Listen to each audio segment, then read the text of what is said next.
Praise the Lord. വേഗം വരുന്ന കർത്താവായ യേശുക്രിസ്തുവിന്റെ നാമത്തിൽ എല്ലാ വിശുദ്ധന്മാർക്കും സ്നേഹ വന്ദനം.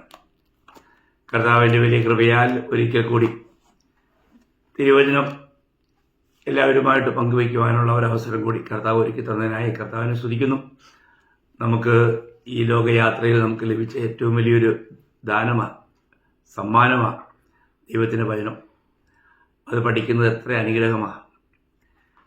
അപ്പോൾ നമ്മൾ രക്ഷയുടെ വ്യത്യസ്ത അനുഭവങ്ങൾ എന്ന ആ സബ്ജക്റ്റിൽ നമ്മൾ രണ്ട് കാര്യം കണ്ടു കഴിഞ്ഞു. ഒന്ന് വീണ്ടും ജനനത്തെക്കുറിച്ചും രണ്ട് പാപമോചനത്തെക്കുറിച്ചുമായിരുന്നു. ഇന്ന് ഞാൻ നിങ്ങളോട് പറയാൻ ആഗ്രഹിക്കുന്നത് രക്ഷിക്കപ്പെടുന്നതിന് മുൻപ് ഒരുവന്റെ പാവാവസ്ഥ എന്തായിരുന്നു, രണ്ട് രക്ഷിക്കപ്പെട്ട ശേഷം ഒരുവന്റെ പാവാവസ്ഥ എന്താണ്. ഈ രണ്ട് കാര്യങ്ങൾ ഞാൻ വളരെ ചുരുങ്ങിയ സമയം കൊണ്ട് നിങ്ങളെ ഓർപ്പിക്കാം എന്ന് വിചാരിക്കുക. വാസ്തവത്തിൽ ദൈവമക്കൾ ദൈവത്തോട് എത്രമാത്രം നന്ദിയുള്ളവരായിരിക്കണം. കാരണം പാവമാണ് നമ്മളെ ദൈവത്തിന് അകറ്റിയത്. അപ്പം രക്ഷിക്കപ്പെടുന്നതിന് മുമ്പുള്ള നമ്മുടെ പാവാവസ്ഥയെക്കുറിച്ച് ഞാൻ പറഞ്ഞു പോകാൻ മാത്രം, ഞാൻ അതിൻ്റെ റെഫറൻസ് പറഞ്ഞു പോകാം. ആഗ്രഹമുള്ളവർക്ക് അതെടുത്ത് ബൈബിളിൽ നിന്ന് വായിക്കാം. ഞാനതിൻ്റെ വിഷയങ്ങൾ മാത്രം പറഞ്ഞ് പോകാനായിട്ട് ആഗ്രഹിക്കുക. കാരണം എല്ലാവർക്കും ദൈവവചനത്തിൽ നല്ല നിപുണത ആവശ്യമാണ്. ഓരോ ദിവസവും നമ്മുടെ ആത്മീയ ജീവിതത്തിൻ്റെ വളർച്ചയ്ക്ക് ദൈവവചനമെന്ന മായമില്ലാത്ത പാല് കുടിക്കണം. അതുകൊണ്ട് തിരുവെഴുത്ത് നിങ്ങൾ പറയുന്ന ഈ റെഫറൻസുകളിൽ പറഞ്ഞിരിക്കുന്ന കാര്യങ്ങൾ അങ്ങനെ തന്നെയാണോ എന്ന് നമ്മൾ പരിശോധിക്കുന്നത് വളരെ അനുഗ്രഹമായിരിക്കും. അതുകൊണ്ട് ഞാൻ ഇന്ന് എല്ലാ വചനങ്ങളും എടുത്ത് വായിക്കുന്നില്ല. ഞാനത് പറഞ്ഞു പോകാം, അതിനെക്കുറിച്ച് തിരുവചനം എന്ത് പറയുന്നു എന്നുള്ളത്. അത് നിങ്ങൾ നിശ്ചയമായും എടുത്ത് വായിക്കുമെന്ന് ഞാൻ കരുതുകയാണ്. അത് നിങ്ങൾക്കൊരു ഹോംവർക്ക് പോലെ ഇരിക്കട്ടെ.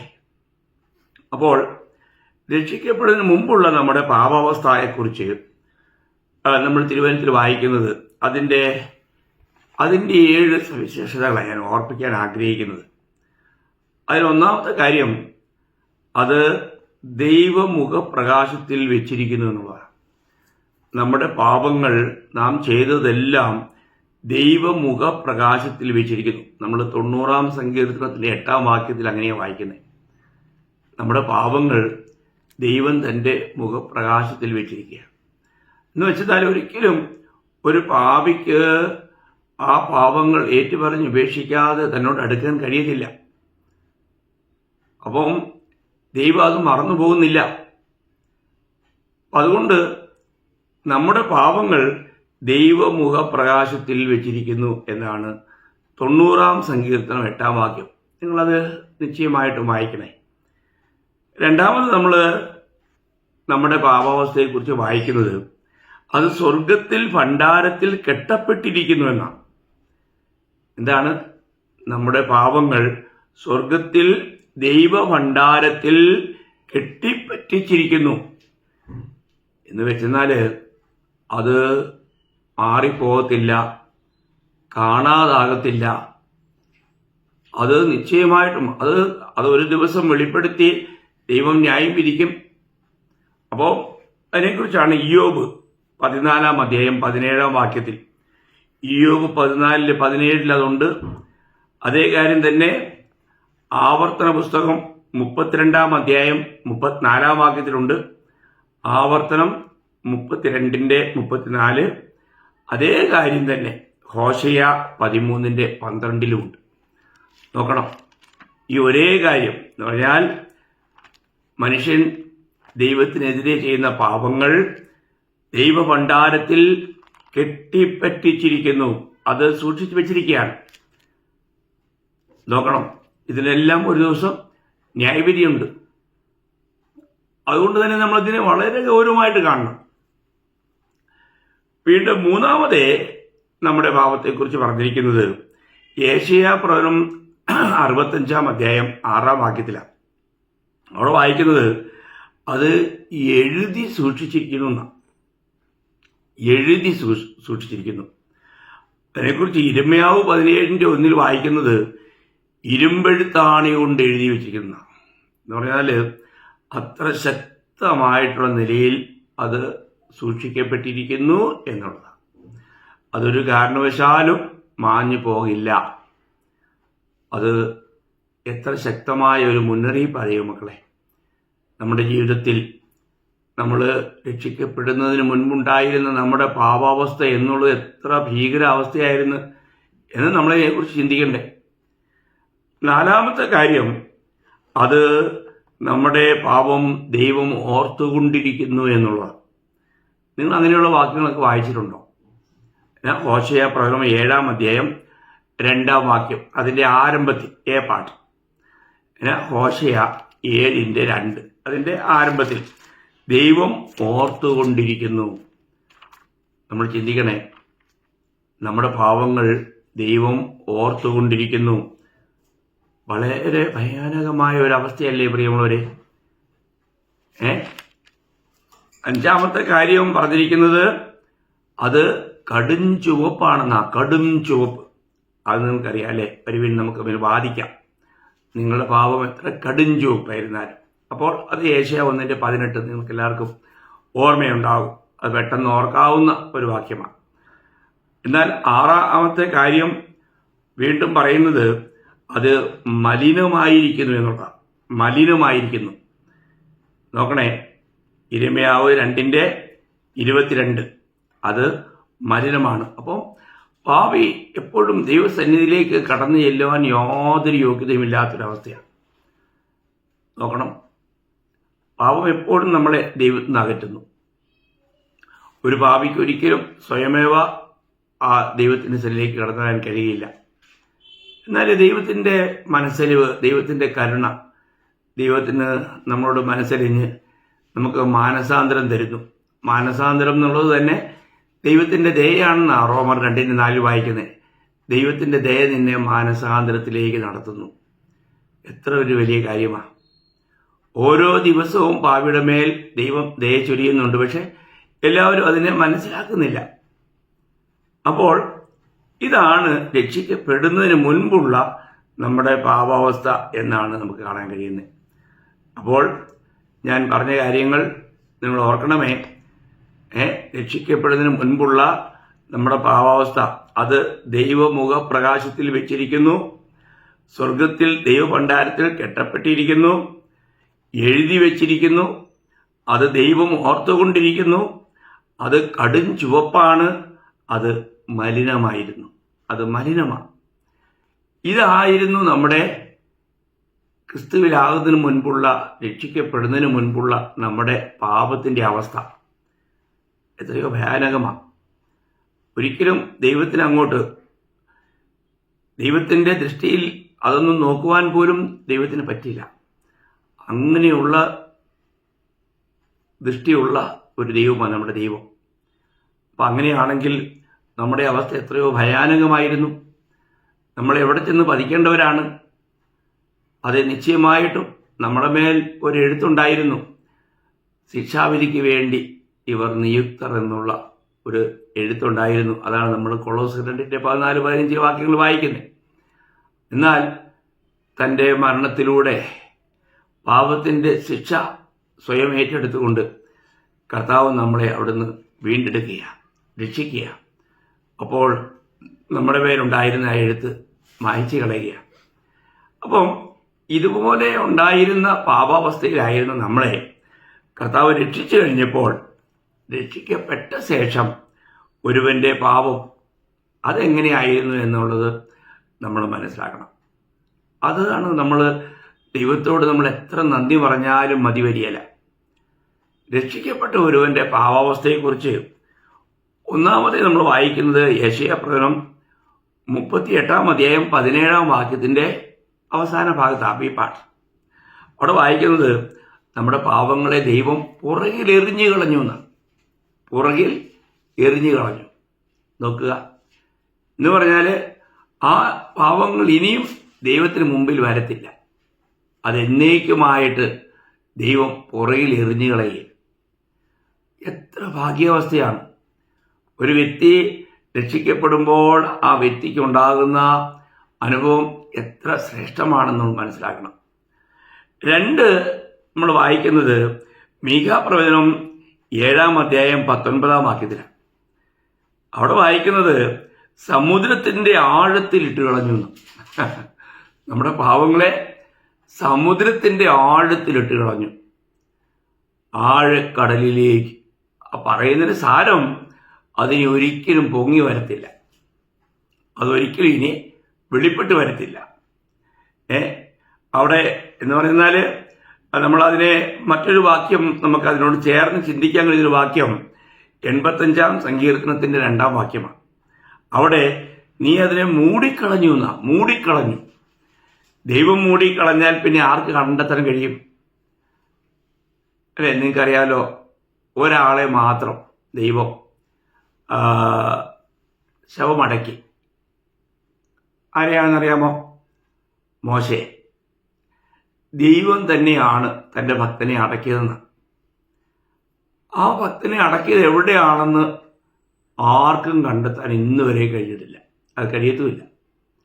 ദൈവം അടക്കിയത്. ഇതുപോലെ ദൈവം നമ്മുടെ പാപങ്ങൾ മൂടിക്കളഞ്ഞാൽ പിന്നെ അത് ആർക്കും ഒരിക്കലും കണ്ടെത്താൻ കഴിയില്ല. നമ്മൾ എത്ര ഭാഗ്യവാന്മാരാ. 3-ാമത് നമ്മൾ യേശയ്യാ പ്രവചനം 43-ാം അധ്യായം 25-ാം വാക്യത്തിൽ വായിക്കുമ്പോൾ നമ്മൾ വായിക്കുന്നത് അത് മായ്ച്ചു കളഞ്ഞു. യേശയ്യാവ് 43-ന്റെ 25-ൽ വായിക്കുന്നത് നമ്മുടെ പാപങ്ങൾ ദൈവം മായ്ച്ചു കളഞ്ഞു. നോക്കുക, ദൈവം മായ്ച്ചാൽ പിന്നെ അതെവിടെ വെളിപ്പെടാനാ? ആർക്കും അത് വെളിപ്പെട്ട് കിട്ടിയില്ല. ഒരിക്കലും അതിനെ വീണ്ടും നമ്മുടെ മുമ്പിൽ കൊണ്ടുവരാൻ കഴിയില്ല. 4-ാമത്തെ കാര്യം അവിടെ നമ്മൾ വായിക്കുന്നത് നമ്മുടെ പാപങ്ങൾ നമ്മൾ ക്ഷമിക്കപ്പെട്ട് കഴിഞ്ഞാൽ പിന്നെ ദൈവം അത് ഓർക്കുന്നില്ലെന്ന് അതേ വാക്യത്തിൽ തന്നെ ഉണ്ട്. യേശയ്യാവ് 43-ന്റെ 25-ൽ തന്നെ ഈ കാര്യം ഇവിടെ ഉണ്ട്. ഒന്ന്, അത് മായ്ച്ചു കളഞ്ഞു. അതിൽ തന്നെ കർത്താവ് പറയുകയാണ്, അത് ഞാൻ ഓർക്കുന്നില്ല. എത്ര ഭാഗ്യാവസ്ഥയാ! പാവം ക്ഷമിക്കുന്നതിന് മുൻപ് ദൈവം ഓർക്കുന്നു, എന്നാൽ ഇവിടെ ദൈവം ഓർക്കുന്നില്ല. ദൈവം അത് എന്നേക്കുമായിട്ട് അതിനെ എന്ത് ചെയ്യുന്നു? അതിനെ മോചിക്കുന്നു.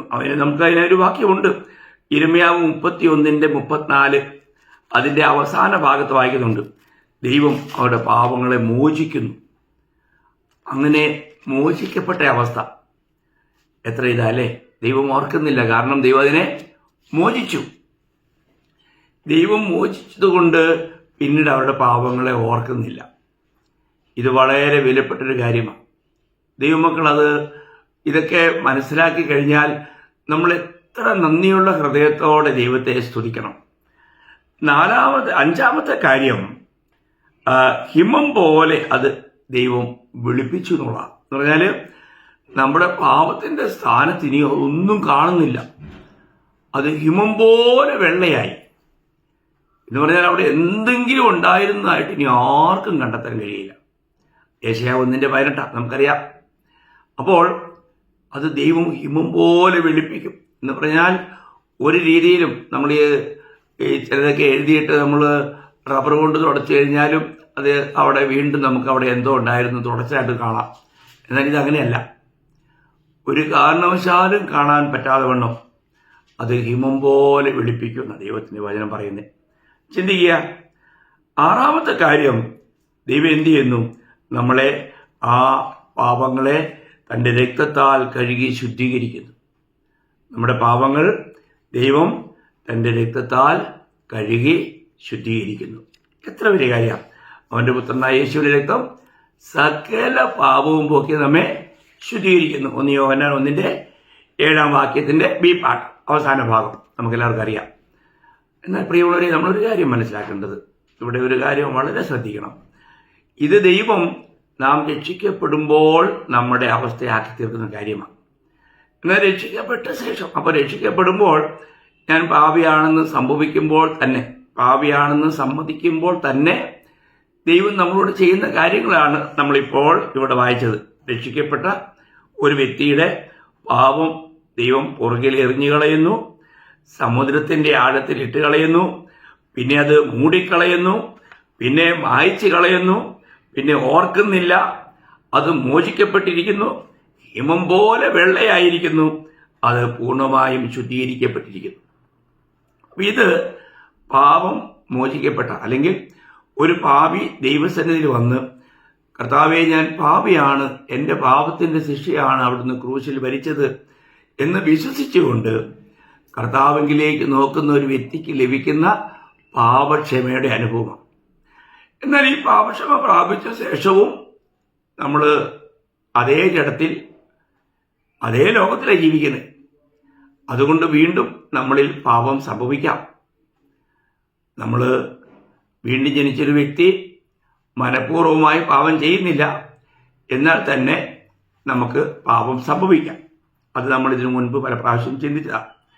അങ്ങനെയുണ്ടെങ്കിൽ നമ്മൾ ചെയ്ത ഓരോ പാപങ്ങളും, അത് കുറേ പാപം ചെയ്തു കർത്താവെ, ഞാൻ പാപം ചെയ്തതിനോട് ക്ഷമിക്കണം എന്ന് പറഞ്ഞാൽ അവിടെ ക്ഷമ ലഭിക്കില്ല കേട്ടോ.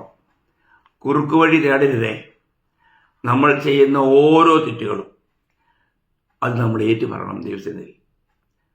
അത് ചിലപ്പോൾ കള്ളം പറഞ്ഞതായിരിക്കാം, ഇല്ലെങ്കിൽ ചില തെറ്റായ ചിന്തകൾക്ക് നമ്മൾ അടിമയായതായിരിക്കാം.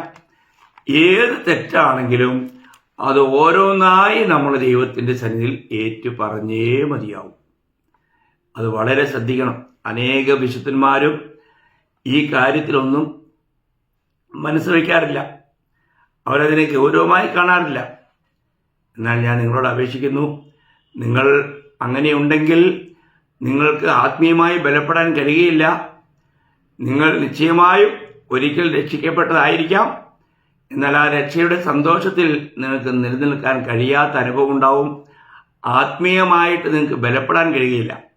കാരണം എഹെസ്കേൽ 7:13 വായിക്കുന്നത്, അകൃത്യത്തിൽ ജീവിക്കുന്ന ഒരുവനും ശക്തി പ്രാപിക്കുകയില്ലെന്നാണ്. അപ്പോൾ നമ്മൾ ശക്തി പ്രാപിക്കണമെങ്കിൽ നമ്മളിൽ പാപത്തിൻ്റെതായിരിക്കുന്ന ലാഞ്ചന, ആ പാപ സ്വഭാവങ്ങളെ വിട്ട് മനം തിരിഞ്ഞ് ഓരോ ദിവസവും നമുക്ക് വിശുദ്ധിയിൽ വളരുവാൻ കഴിയണം. ഇത് യഥാർത്ഥത്തിൽ ഞാൻ ഇതിനു മുൻപ് പ്രാണന്റെ രക്ഷയോടുള്ള ബന്ധത്തിൽ ഞാൻ ഈ കാര്യം ഓർപ്പിക്കുകയുണ്ടായി. വളരെ ഗൗരവമായി എടുക്കേണ്ട ഒരു കാര്യമാണ്. അതുകൊണ്ട് നമ്മുടെ സ്വയത്തിന് അടിമയാകാതെ സ്വയത്തെയും ദൈവാത്മാവിന് വിധേയപ്പെടുത്തി ദൈവാത്മാവിനാൽ ദൈവിക ജീവനിൽ ജീവിച്ചുകൊണ്ട് കർത്താവിനെ മഹത്വപ്പെടുത്തുന്ന ഒരു ജീവിതമായിരിക്കണം. നമുക്ക് അറിയാം, പിന്നെ സകല പാപങ്ങളും നമ്മൾ രക്ഷിക്കപ്പെടുന്നതിന് മുൻപുള്ളത് അത് രേഖപ്പെടുത്തിയിരിക്കുന്ന കാര്യം നമ്മൾ കണ്ടു. എന്നാൽ നമ്മൾ കർത്താവിനെ രക്ഷിതാവായി അംഗീകരിച്ചു കഴിയുമ്പോൾ നമുക്ക് പൂർണ്ണമായും നമ്മുടെ ജീവിതത്തിൽ അന്ന് വരെ ചെയ്തിരിക്കുന്ന സകല പാപങ്ങളും ദൈവം നമ്മളോട് ക്ഷമിക്കുന്നു. എങ്കിലും ഒരു കാര്യം ഞാൻ പ്രത്യേകം ഓർപ്പിക്കാം. കർത്താവ് ചിലരോട് പറഞ്ഞ ആ കാര്യങ്ങൾ നമ്മൾ ഓർക്കുകയാണെങ്കിൽ, ഒന്ന് നമുക്കറിയാം, ആ പാപിനിയായ സ്ത്രീ, അവിടെ ആ പാപിനിയായ സ്ത്രീയെ കല്ലെറിയാനായിട്ട് കൊണ്ടുവന്ന് ഓർക്കുന്നുണ്ടല്ലോ. അപ്പോൾ അവളുടെ പാപങ്ങൾ കർത്താവ് ക്ഷമിച്ചിട്ട് അവളോട് പറയുന്നൊരു കാര്യമുണ്ട്. എന്നറിയോ? ഇനി പാപം ചെയ്യരുത്, ഇനി പാപം ചെയ്യരുത്. നമ്മൾ യോഹന്നാൻ 8:11 വാക്യം, അതിൻ്റെ ബി പാട്ട് അവസാന ഭാഗത്ത് വായിക്കുന്നുണ്ട്. ഇനി പാപം ചെയ്യരുത്, ഇനി പാപം ചെയ്യരുത്. നമ്മൾ പാപമോചനം പ്രാപിച്ചവർ വീണ്ടും നാം പാപത്തിൽ തുടരാൻ പാടില്ല. ഇതേ കാര്യം തന്നെ 38 വർഷമായി തളർവാദിയായിരുന്ന ആ വ്യക്തിക്ക് കർത്താവ് സൗഖ്യം കൊടുത്തു. വീണ്ടും തന്നെ ദേവാലയത്തിൽ വെച്ച് കണ്ടപ്പോൾ തന്നോടും ദൈവം പറയുന്ന ഒരു മുന്നറിയിപ്പ് നമ്മൾ അതേ യോഹന്നാൻ 5:14 വാക്യം അതിൻ്റെ അവസാന ഭാഗത്ത് ഈ പാട്ടിൽ വായിക്കുന്നുണ്ട്. ഇനിയും പാപം ചെയ്യരുത്, അല്ലെങ്കിൽ അധികം വഷളാവും. നോക്കണം. അപ്പോൾ അധികം തിന്മയായത് ഭവിക്കാതിരിപ്പാൻ ഇനിയും പാപം ചെയ്യരുത്. അപ്പോൾ നമ്മുടെ ജീവിതത്തിൽ നമുക്ക് പാപം വന്നു പോയിട്ടുണ്ടെങ്കിൽ നമ്മൾ ഉടനെ ഏറ്റുപറഞ്ഞ് കർത്താവുമായിട്ട് നിരപ്പ് പ്രാപിക്കുവാൻ നമുക്ക് കഴിയണം. അങ്ങനെയല്ലെങ്കിൽ നമ്മൾ നിശ്ചയമായിട്ടും വഞ്ചിക്കപ്പെടും. നമ്മുടെ ഹൃദയം കഠിനമായിട്ട് അത് നമ്മളെ വലിയ ഒരു വിപത്തിൽ ചെന്ന് എത്തിക്കാൻ സാധ്യതയുണ്ട്. അപ്പം അതുകൊണ്ട് ഞാൻ ഒരുപാട് നീട്ടുന്നില്ല. ഞാനത് വളരെ ലളിതമായിട്ടും വളരെ വേഗത്തിലും ഞാൻ നിങ്ങളോട് പറയുകയായിരുന്നു. അപ്പോൾ ഇന്ന് നമ്മൾ കണ്ടത് രക്ഷിക്കപ്പെടുന്നതിന് മുൻപ് ഒരുവന്റെ പാവാവസ്ഥ, രക്ഷിക്കപ്പെട്ടതിന് ശേഷമുള്ള പാവാവസ്ഥ. അതാണ് നമ്മൾ ഇന്ന് ലളിതമായി ചിന്തിച്ചത്. ഞാൻ കർത്താവ് സഹായിച്ചാൽ നാളെ ഞാൻ നിങ്ങളോട് പറയുന്നത് നീതീകരണം എന്ന വിഷയത്തെക്കുറിച്ചായിരിക്കും. നീതീകരണം. അപ്പോൾ അതുകൊണ്ട് നിങ്ങളിതുവരെ ഇത് കൃത്യതയോടു കൂടി തന്നെ വളരെ ആത്മാർത്ഥത്തോടു കൂടി നിങ്ങളത് ചിന്തിക്കണേ. കാരണം തിരുവചനത്തിൽ എഴുതിയിരിക്കുന്ന കാര്യങ്ങളൊക്കെ അതിൻ്റെ ശരിയായ നിലവാരത്തിൽ നമ്മൾ പഠിച്ച് മനസ്സിലാക്കി കർത്താവിന് പ്രയോജനമുള്ളവരായി തീരണം. അതുകൊണ്ട് കർത്താവ് ഈ വചനങ്ങളാൽ നിങ്ങളെ ധാരാളമായി അനുഗ്രഹിക്കട്ടെ, സഹായിക്കട്ടെ. കർത്താവിന് പാത്രങ്ങളായി തീരുവാൻ കർത്താവ് കൃപ തരട്ടെ. കർത്താവിന് എല്ലാ മഹത്വം അർപ്പിക്കുന്നു.